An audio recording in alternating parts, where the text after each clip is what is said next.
Hi friends, welcome back to my channel. ಇದು ಭಾನುವಾರದ mini vlog. So ನಾವು ಕಾರ್ತಿಕ ಇದರಿಂದ ಒಂದು ತಿಂಗಳಿಂದ ಮಟನ್ ಚಿಕನ್ ಮಾಡಿರಲಿಲ್ಲ.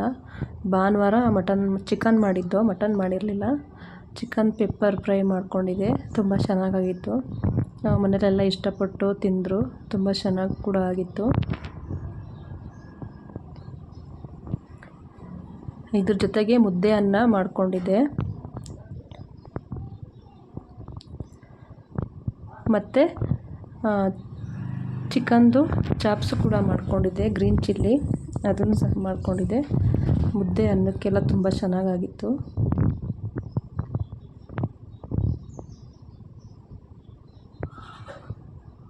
ಬೆಳಿಗ್ಗೆನೇ ತಂದಿದ್ದರು, ನಮ್ಮ ಮನೇಲಿ ಚಿಕನ್ ತಂದುಕೊಟ್ಟಿದ್ರು. ಬೆಳಿಗ್ಗೆನೇ ಒಂದೇ ಸರಿ ಅಡುಗೆಗೆ ಚಿಕನ್ ಮಾಡಿದ್ದೆ. ಚಿಕನ್ನು ಚಾಪ್ಸು ಮತ್ತು ಚಿಕನ್ ಮತ್ತು ಪೆಪ್ಪರ್ ಎರಡೂ ಮಾಡಿದ್ದೆ. ಇದೆಲ್ಲ ಆದಮೇಲೆ ಊಟ ಎಲ್ಲ ತಿಂದ್ಕೊಂಡು ತೋಟದ ಹತ್ರ ಹೋಗಿ ತುಂಬ ದಿನ ಆಗಿತ್ತು, ಅದಕ್ಕೆ ತೋಟದ ಹತ್ರ ಹೋಗಿದ್ದು.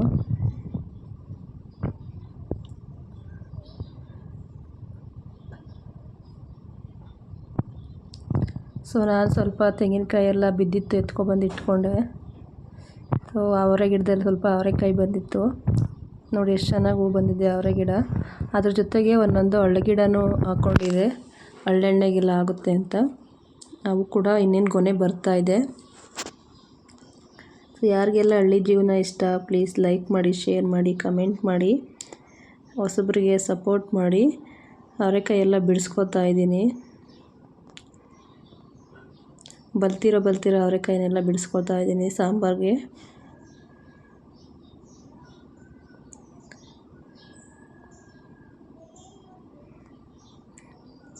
ಅವರೆ ಗಿಡದೊಳಗಡೆ ನುಗ್ಗಿ ಬಿಡ್ಸ್ಕೊಂಬರೋದೇ ಒಂದು ಕಷ್ಟ, ಹೇಳ್ಬೇಕು ಅಂದರೆ. ಎಲ್ಲ ಅಂಬೆಲ್ಲ ಇದೆಯಲ್ಲ, ಕಾಲಿಗೆಲ್ಲ ನುಳ್ಕೊಳ್ಳುತ್ತೆ.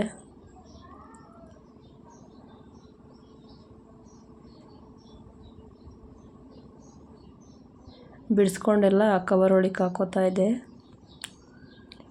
ಸೊಗಡುಕಾಯಿ ತುಂಬ ಚೆನ್ನಾಗಿರುತ್ತೆ ಈಗಂತೂ. ಯಾವ ಕಾಲಕ್ಕೆ ಯಾವ ಕಾಯಿ ಸಿಗುತ್ತೋ, ಯಾವ ತರಕಾರಿ ಸಿಗುತ್ತೋ ಅದನ್ನು ತಿನ್ನಲೇಬೇಕು. ಅದೇ ಕೂಡ ಆರೋಗ್ಯಕ್ಕೂ ಕೂಡ ಒಳ್ಳೆಯದು. ಸೊ ಇವಾಗೆಲ್ಲ ಅವರೆಕಾಯಿ ಸೀಸನ್ನು, ಇನ್ನು ಸಂಕ್ರಾಂತಿ ಶಿವರಾತ್ರಿವರೆಗೂ ಅವರೆಕಾಯಿ ಇರುತ್ತೆ.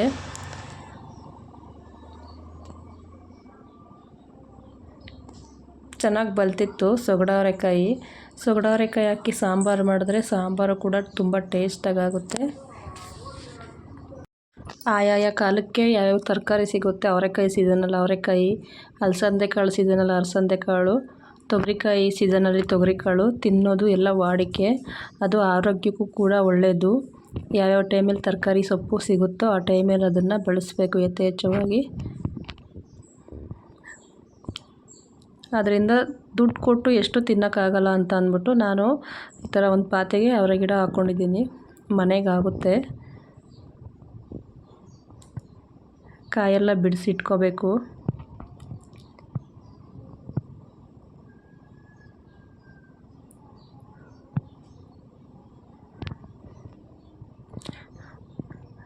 ಕಾಯೆಲ್ಲ ಬಿಡಿಸ್ಕೊತಾ ಇದೆ. ನಮ್ಮ ಮನೆಯವರು ವಿಡಿಯೋ ಮಾಡ್ತಿದ್ರು. ಸೊ ಅವರಿಗೆ ವಿಡಿಯೋ ಮಾಡೋದಷ್ಟು ಗೊತ್ತಿಲ್ಲ, ಈಗ ಸುಮ್ಮನೆ ಮಾಡಿದ್ದಾರೆ.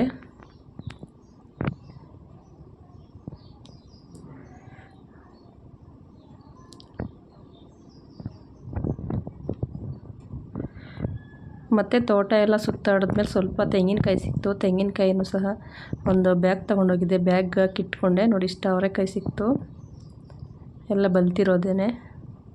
ಅದ್ರ ಜೊತೆಗೆ ಒಂದು 3 ಗೊನೆ ಹಳ್ಳು ಗಿಡ, ಅದು ಹಳ್ಳು ಸಿಕ್ತು. ಸೊ ಇದೆಲ್ಲ ಆದಮೇಲೆ ನಮ್ಮ ಹಸ್ಬೆಂಡ್ಗೆ ಹೇಳಿದೆ, ಬಾಳೆಗೊನೆ ಬಂದಿದೆ, ಅದನ್ನ ಕಡ್ಕೊಂಡು ಹೋಗೋಣ, ಮನೆಗಾಗುತ್ತೆ, ಮಕ್ಕಳು ತಿಂತಾರೆ, ಏಲಕ್ಕಿ ಬಾಳೆಹಣ್ಣು ಅಂತ. ಸೊ ಅವ್ರು ಬಂದು ನೋಡ್ತಿದ್ರು, ಅದು ಬಲ್ತಿರೋದ ಎಳೆದ ಅಂತ ನೋಡ್ತಾ ಇದ್ದಾರೆ. ಇನ್ನೂ ಬಲ್ತಿರೋದ ಅದು ಎಳೆದ ಅಂತ ನೋಡ್ತಾ ಇದ್ದಾರೆ. ಇನ್ನೂ ಬಲಿಬೇಕು ಅಂತಿದ್ದಾರೆ. ಇಲ್ಲ, ಅದೆಲ್ಲ ಬಲ್ತಾದ್ಮೇಲೆ ಕಾಯಿ ಏನಾಗುತ್ತೆ, ಬಕರೆ ಬಿಟ್ಕೊಳ್ಳುತ್ತೆ, ಅದು ಮಧ್ಯಕ್ಕೆ ಹೋಳಾಗುತ್ತೆ.